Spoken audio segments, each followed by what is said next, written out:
Um,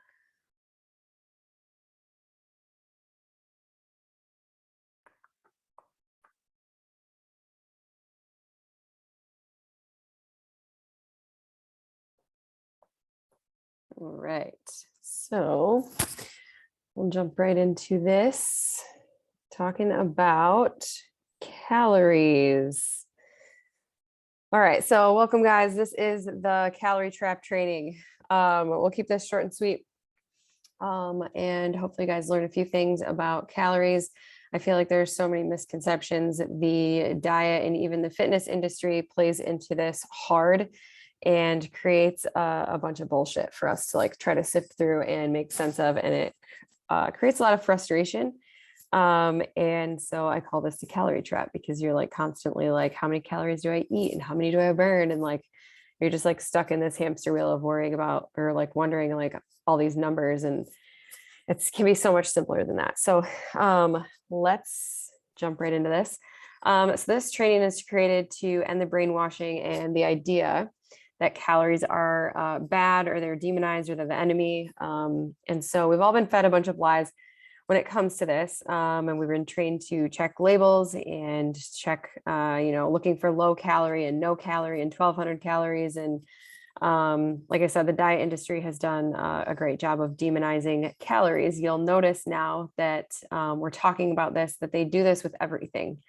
So you'll start to notice now that I'm saying this, but pay attention because it's carbs, it's fats, it's protein, it's sugar, it's salt, it's eggs, it's cholesterol, it's like everything. They take a thing and they pick it apart, and they really don't have any backing as to like why they're saying what they're saying. The research is not accurate. So most effectively, you could probably do the opposite of everything that you hear them say, and you might be on the right track.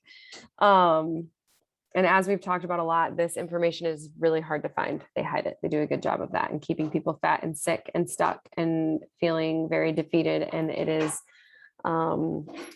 my mission, and some of you guys too, to just talk about these things and spread the truth. So they pick something, they pit us against it, and oftentimes everyone's struggling with similar things. So the reason that it feels unnatural not to eat, and also like you should not be anxious when you get hungry. You shouldn't have a goal of not to eat. You shouldn't have a goal to not be hungry, like, oh, I drink more water so I can be less hungry.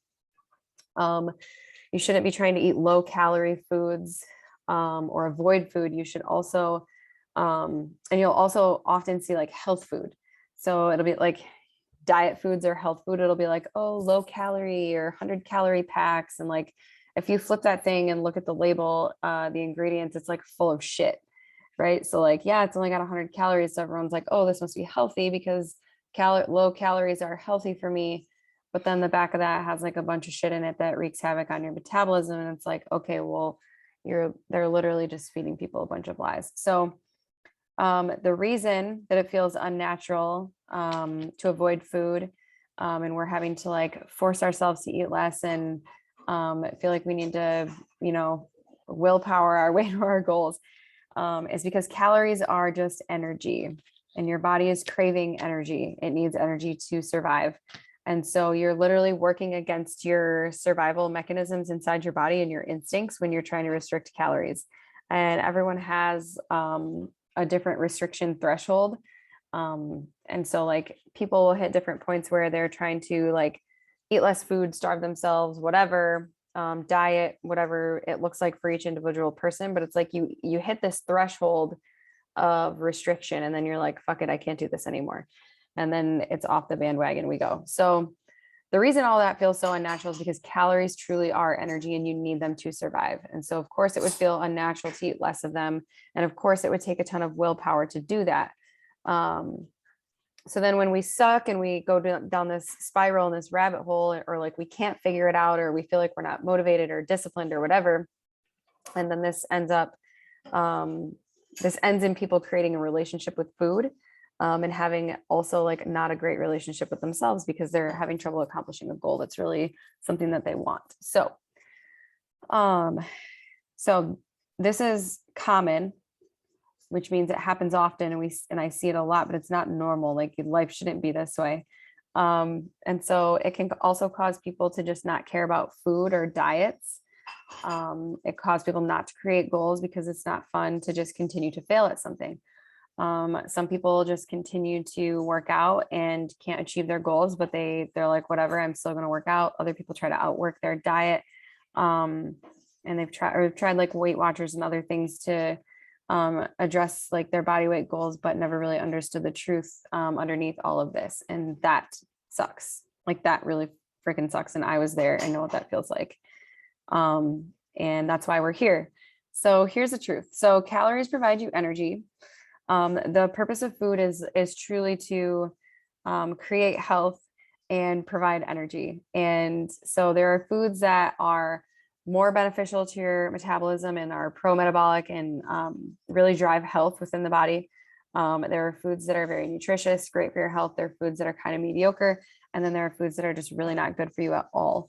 And, you know, we always talk about things on a continuum. And so there's like every choice you make can like push you one way or another, like push you towards health or push you towards chronic disease and a slow damaged metabolism and a stressed body. And every single thing that you choose can be found somewhere and like pushing you in a direction on that continuum. And so, I mean, you guys know that generally, like there's good food and bad food. Is just that a lot of times it's skewed the information that we're given to deem what is good and bad.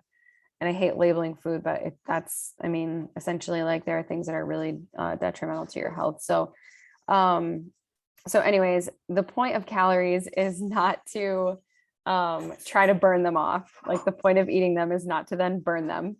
Your body just naturally does that. It uses them to create energy to like do all these functions that we need to do to survive. So, I mean, even in the area of like workouts, like you shouldn't be doing a workout to burn calories. Like that mentality also gets to shift into like, I work out because I need to move my body. I work out because it feels good. I move because I need to pick my kid up and carry him up the stairs, or my job requires movement and I want to be strong and live as long as I can and wipe my own ass until I die. You know, there's different ways to approach workouts and like the purpose that they hold in your life besides just to burn calories. And just even in that arena, like a workout just to burn calories is actually not like necessarily a health driven workout.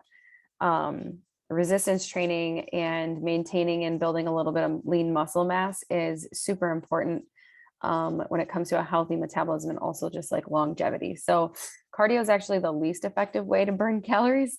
Lifting weights and resistance training is a better way to accomplish your goals. So I'm not telling you not to do cardio, but there's a much more effective and simpler way than like suffering for hours on a treadmill or whatever it is that a lot of people are living under the belief that they have to do. So it's a long-winded way to say that calories are not consumed just to be burned. So let's talk about when are you using these? So when are you using calories? Calories are used all the time, 24/7. So you burn calories, you use calories when you digest food, breathing, thinking, talking, driving, working, cooking, sleeping, literally all the time. You are using calories to do every single thing.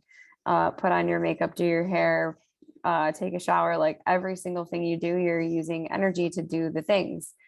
And so everyone has an amount of calories that their body will burn at rest, even if they're doing nothing. I call this your Netflix and chill. So if you were going to lay on the couch and do absolutely nothing, you would still burn a certain amount of calories doing nothing because your body is just doing normal functions to keep you alive.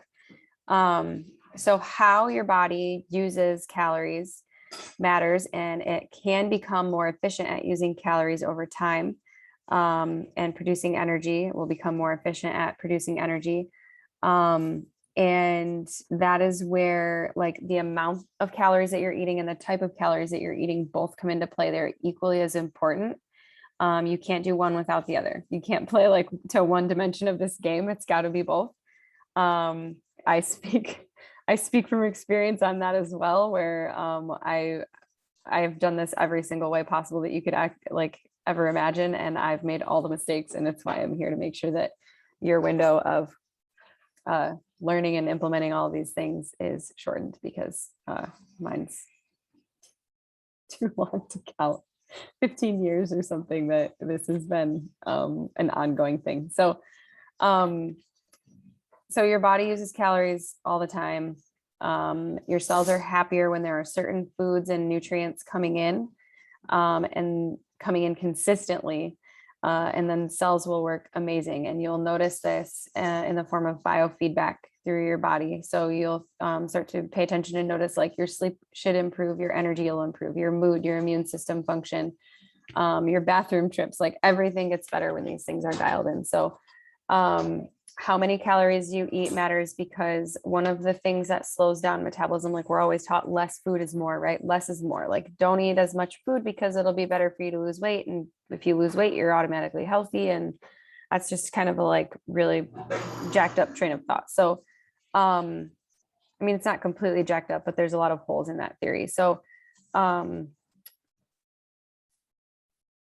under eating can be very detrimental to your metabolism as well as overeating. So if you don't eat enough, your metabolism will slow down. Also, if you're not eating enough, it also increases the occurrence of like eating too much the next time you eat. So we end up on these like big giant waves of like extreme amounts of calories coming in, like either just really not enough or a lot. And then when you add on top of that, like the quality of the food, it can just be like very, very hard on your body and your metabolism. And it's no wonder that people are struggling with energy and body weight and like, you know, how you feel about yourself. And so oftentimes people are assuming that people are overweight are just eating too much or they're lazy. And that is just not the case. It's a multitude of things. And it's often not just one thing. I never have met a person that it was just one thing that we needed to address. Another common misconception is that you just lose energy and gain weight as you get older because your metabolism just slows down and there's nothing you can do about it. And while this is another thing that is very common, meaning that it happens to a lot of people, it's not normal. It's not how your body is set up. It's not that you're supposed to like hit your 30s or 40s or 50s or even 60s and just like feel like shit and look like shit and not have any, you know, goals or quality of life in these areas, you know? So it's common. A lot of people battle this, but it doesn't have to be normal for you and it doesn't have to be your reality. It's just because of the commonalities within our culture, like the types of food we eat and some of the lifestyle factors that we have. And so if we can bring awareness to these things, we can change them and change your body and your health and really your whole life. So just to summarize, I know that I get on these like tangents and this isn't like super riveting, just a little Google Doc that I just started typing into, but your calories are not bad. This is something that is super important for you to experience in your life, that calories are not bad. They are needed and they are necessary for you to live and thrive in your life and have a healthy body. So, and to go along with that too, just hunger is not bad. Hunger is actually a good thing. Hunger is driven by a hormone and it's a good thing to be hungry. So how many calories you eat is just as important as what food sources that they're coming from. And like I said before, you know, if you see people or if you've experienced addressing this from just one facet, this is where things get really messed up. Like if I'm just going to eat 1,500 calories of crap, it's going to be very detrimental to your health, your metabolism, and your energy levels. And it's just as bad as under eating or overeating healthy food. So like I've seen people like, oh, I'm only eating chicken and broccoli and this and that, and coconut, I cook in coconut oil. And it's like they're eating like 900 calories. And that's just as bad as eating 1,500 calories with a bunch of shit in it. It's like, you can't just pick one. And it's the reason that the tools and structure are provided the way they are in here, because it's less for you to think about. And then you can just do it, get results, and learn about all this as you go. So the awesome thing, the great news is that our bodies are constantly adapting and they want to be healthy. They want to survive. So we can use food and our choices and the power that we have within our lifestyle to create better health for ourselves. And so it comes from what you're eating and how much. And oftentimes this journey involves understanding food and trusting food sometimes for the first time ever. And so I know for myself, I was very scared of food. I was scared to eat. I thought I was going to get fat. I felt like shit. I didn't like the way I looked. I didn't like the way I felt. There's a lot there. And so as you move through the process and we can repair a lot of these things and give you the truth, sometimes for the first time ever, you learn to trust food, trust yourself, and really enjoy things again. And that is the beautiful part of it. So there you go. There you are. Be free from the calorie trap. Yes, they matter. But life isn't all about like reading labels and low calorie food and burn calories on the treadmill and like just constantly like worrying about the ins and outs of calories. It's so much better than that. So be free. Also, just to add to this, if you have any questions about anything that's covered here, just drop it in the comments or shoot me a message back. I would love to hear if you guys have any questions on any of this or need any more information on any specific part, but there'll be more info coming your way. So buckle up. But yeah, as always, shoot any questions straight to myself.